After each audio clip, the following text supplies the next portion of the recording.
You ever meet someone who earns a great salary, maybe double or triple what you make, yet somehow they are always broke?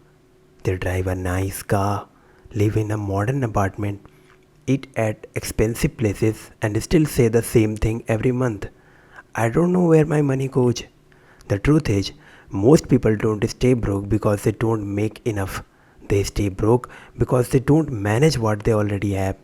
See, earning more money doesn't automatically fix financial problems. It just makes your mistakes more expensive. The reason so many people with good salaries still feel poor is simple. Their lifestyle grows faster than their bank balance. The moment that new paycheck hits, they start upgrading everything: the apartment, the car, the phone, even the restaurants they go to. Suddenly, what used to feel luxurious now feels basic. It's like comfort becomes a moving target, and no matter how much you earn, it keeps running ahead of you. That's lifestyle inflation. It's sneaky, it's silent, and it's the reason your savings never grow. Because when you earn more, you tell yourself you deserve more. You start rewarding yourself in small ways: a slightly bigger vacation, a better wardrobe, a few more nights out, and before you know it, those small upgrades add up to a huge lifestyle cost. You feel like you are moving up, but financially you are stuck in the same place. Here's a psychological trap behind it. When we start making more money, we subconsciously try to prove it. Not to others at first, but to ourselves. We want to feel successful, and success in most people's minds looks like spending. That's dangerous illusion. The idea that if you can afford it, you should buy it. But that mindset quietly keeps you broke. Because wealth isn't about what you can afford, it's about what you can choose to keep. Most people don't have an earning problem, they have an emotional spending problem. They spend to relieve stress, to feel better about themselves, to celebrate small wins, or to feel a sense of emptiness they can't name. That's why you can't fix bad spending habits with a bigger salary. If your emotions control your money, you will have never enough of it. Let's get practical for a second. Imagine you get a $10,000 raise this year. Most people instantly adjust their lifestyle to match that raise. They move into a slightly better neighborhood, upgrade their furniture, maybe take a bigger vacation. They are earning more but saving exactly the same, sometimes even less. You can't grow wealth if your income and expenses are climbing together. That's why people who earn well often feel like they are still scraping by. Because they are. You have got to separate having money from looking like you have money. Most people mix the two up. They chase appearance of wealth instead of the freedom that comes with it. They buy things that make them look successful instead of building habits that make them stay successful. But here is what's funny: true wealth is often invisible. You can't see someone's investments, you can't see someone's emergency fund or their peace of mind. Real wealth is quiet. The noise usually comes from the ones pretending. Another big reason people stay broke despite good income is they never assign their money a purpose. Think about it. When your salary comes in, do you tell it where to go? Or do you just let it drift until it's gone? Because money without direction always disappears. You have got to give every dollar a job, whether it's for saving, investing, or even enjoying yourself. You need to plan it consciously.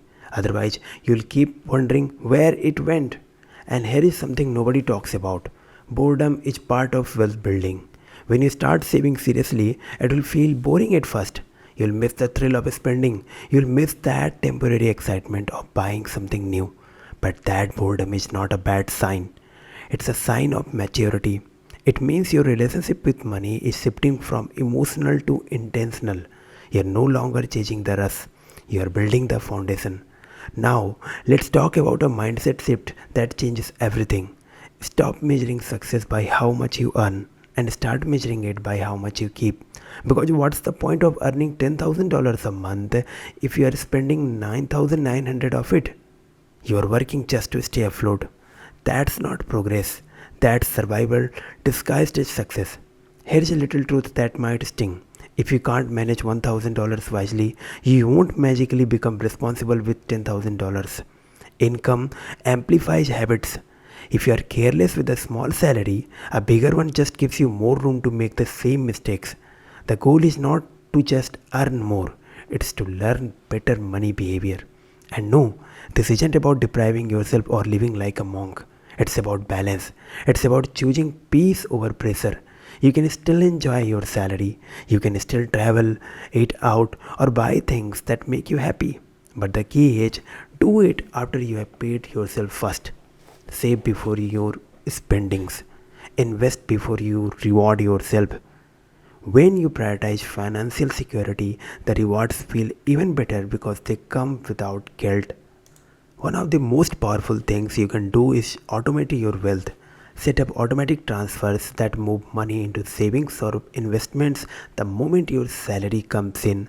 That way, you're not tempted to spend what you shouldn't. Because when you leave extra cash lying around in your account, your brain starts planning how to use it. It's not a question of if you will spend it, it's a question of when. Now, let's talk about the deeper emotional layer. Most people fear being left out. They don't want to seem like they are missing out on experiences their friends have. That fear quietly drives impulsive spending. But you have got to remember social comparison is a financial killer. You don't know what someone else's balance sheet looks like. People can look rich and be drowning in debt. Never trade your financial peace for someone else's temporary image. At the end of the day, money is emotional. It's tied to our identity, our past, our sense of self worth. But you can't let emotions run your bank account. The day you start making intentional decisions with your salary, not emotional ones, is the day you stop being broke, no matter how much you earn. So, next time you get paid, don't rush to upgrade your life. Upgrade your mindset instead. Ask yourself, is the purchase giving me freedom or taking it away? Because that's what it really comes down to. Every dollar you spend is a vote for the kind of future you want. Spend enough votes on short term comfort and you will stay broke no matter your salary. Spend them on growth and you'll quietly build a life most people can only dream of. The truth is, financial freedom isn't about earning more, it's about needing less. It's not about how big your paycheck is, it's about how much peace it buys you. Because money can't make you free if you keep giving it away to things that don't matter.